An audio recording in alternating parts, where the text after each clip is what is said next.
If you know what this is, then this video may be interesting to you.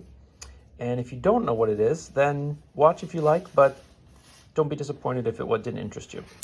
So this is a quick draw that's used for sport climbing, which I've recently started doing. And I wanted to buy one of these, which is called a super clip or a clip stick. And basically what it allows you to do is it allows you to hang this up on the rock before you're there. And that gives you a margin of safety if you fall within the first stint of climbing.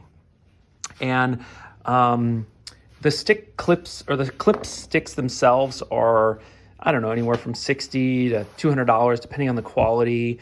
And you can buy that clip that you just saw for 35 bucks, and then you can attach it to a painter's pole. But I wanted to try a couple different things, and so I'm just going to show you what I tried and what didn't work, and then I'm going to show you what I tried and actually worked, so that if you want to do something like this, maybe you can make a few less mistakes than I did. So I'm a backpacker. I always like things super lightweight, so I thought, well, maybe I'll try and make one out of a set of tent poles. I had a tent collapse on me in South Dakota. I kept the poles, and so I took the end of the pole that goes normally into the ground. I tapped it, or I threaded it with a die, and then I attached it to this little clamp. You see a lot of people duct taping clamps like this on poles, and well, I'd like to do something a little less janky than that. So this worked okay.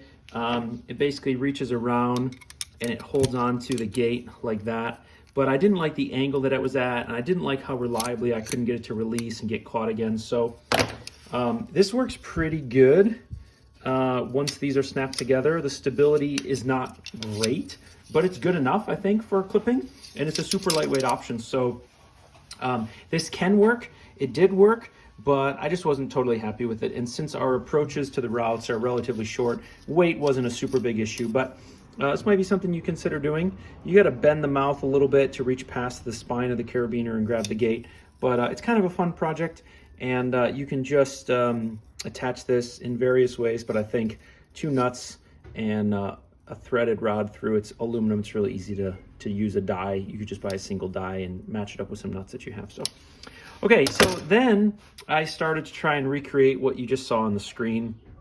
I used some, this is galvanized steel that I happen to have on hand. It's about 2.6 mil or 1/10 of an inch. And this seemed to be working pretty good. This was kind of this was my first one. I ran out, I cut it too short. I was able to get this threaded on a painter's pole pretty nice. Then I made this one, and the whole thing felt too flimsy, and so I thought, maybe I should double it up. But what I ended up realizing later is that it was just too long in general. But it's pretty easy to wrap this around a painter's pole, which I'll show you in a minute, to get this sort of thread, and then it's really stiff enough to do some hanging. So then I thought the whole thing needed to be stiffer, and one way, if you don't want to buy a thicker steel, and depending on how smooth you need the actual steel to be, you can just double it up. And so I took a big section of it, cut it, looped the loop end around something stable here in the shop, and then I put the 2 ends in a drill, and then started spinning the drill, and it winds it up nice and uniform. This worked okay. In fact, the clip part of it worked really good. The only thing was these ridges made it very difficult then at the end to thread it, and I also didn't leave myself enough to do the threading. So then I did my third attempt, which I'll show you now, which is this guy, and I made the whole thing quite a bit shorter. So for those who may be interested, well, I'll show you that in a moment. So anyway, and then I did kind of a single thread, and then I pulled the other strand in the opposite direction of the threads, just to hold tension on the whole system. So that's what it looks like. Fits in my hand. These loops are about 2.15 inches or 54 millimeters. At the base, there's something like 20 apart. You kind of want to have a base for the carabiner to rest on, otherwise it tries to slip through. That was one of my issues with this one. And then the loops at the top are something like 34 millimeters apart. If you buy one of these on Amazon, the curvature is quite a bit more elegant than this. It has kind of a belly here to capture it, and it kind of has a belly in this direction here. but I found repeatedly that I really don't need that.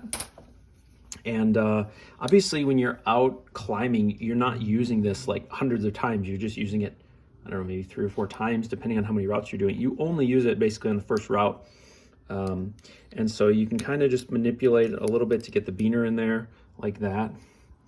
And it kind of sits in there. And this is, I mean, you're never going to shake it this much hard. I mean, that's just a crazy amount of force that you really don't need. And if you don't want to do so much bending, what you can kind of do is you can just go in like that, and then you can lean it back like that to load it. So if you're worried about bending this a lot, there's kind of a more elegant way to load it. And then I'll just show you really quick. I'll just show it to you in action really quick, because I'm sure everyone's super interested to see that. In terms of tools, it takes a little bit of persuasion to get threaded because it's a homemade thread, but it's plenty stable for the job. So for tools, like I said, you want some steel. I wouldn't use aluminum, and you could definitely go thicker than this. I don't think you could go too much thinner. You need a way to manipulate the steel. I use these Knipex plier wrenches, or wrench pliers. This is one of the best tools ever made on planet Earth. If you don't own these, honestly, I don't care who you are. If you have a toolbox, buy some. They're by Knipex, don't buy off-brand ones.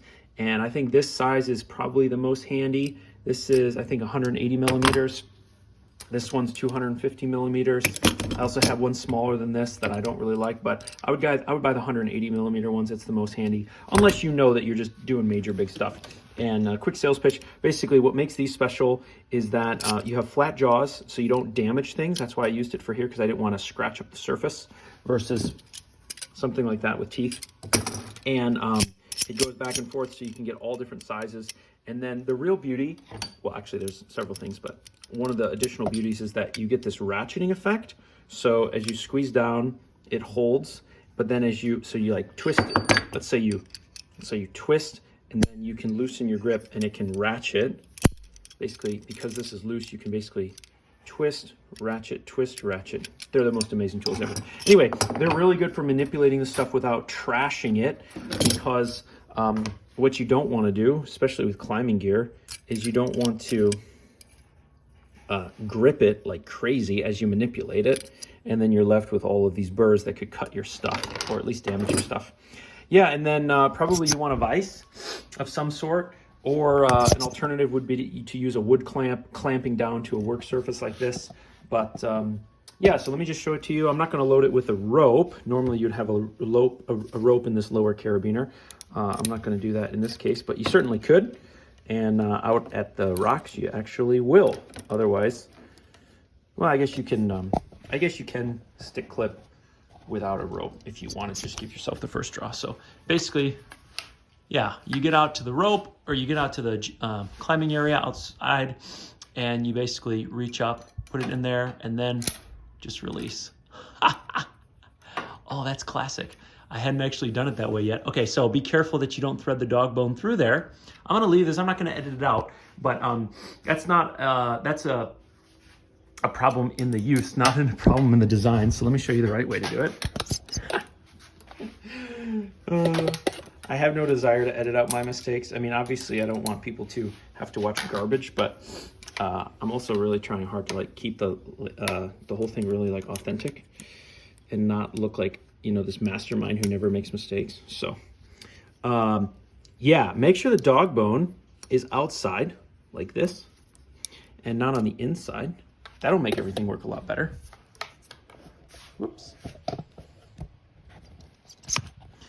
And then you can reach up this way, face down, or if you load the carabiner with the gate in the opposite direction, it'll face a little bit more up. And then you get in there like so, and you pull down. Yeah, don't load the dog bone through those loops. Otherwise you'll have this hanging, and that would still work. You just have a pull in your way. So, all right, well, I hope that was helpful or interesting to anyone, maybe climbers who want to save 35 bucks, and also who might just want to hone in on their do-it-yourself skills. It's kind of fun to show up with homemade gear, and it's really good for your mind. you look at a coil of wire like that and you think, oh, I'll just bend that into such and such a shape and fix my problem. But when you go to do it, you find that it really takes a lot of practice and effort and a few prototypes and a few failures. And once you're done, you find out that there's multiple ways to use it, some ways which will strand you and other ways which won't. So, all right, folks, I hope you like that. If not, that's okay. Give it a thumbs down so I know I won't make more stuff like this. Excuse me, still got those hiccups. Go over to How Not To. He does a bunch of really interesting climbing stuff. Or Swiss Guy, Hard is Easy. Both of those channels are super interesting. I hope you enjoy them. In the meantime, take care, be safe.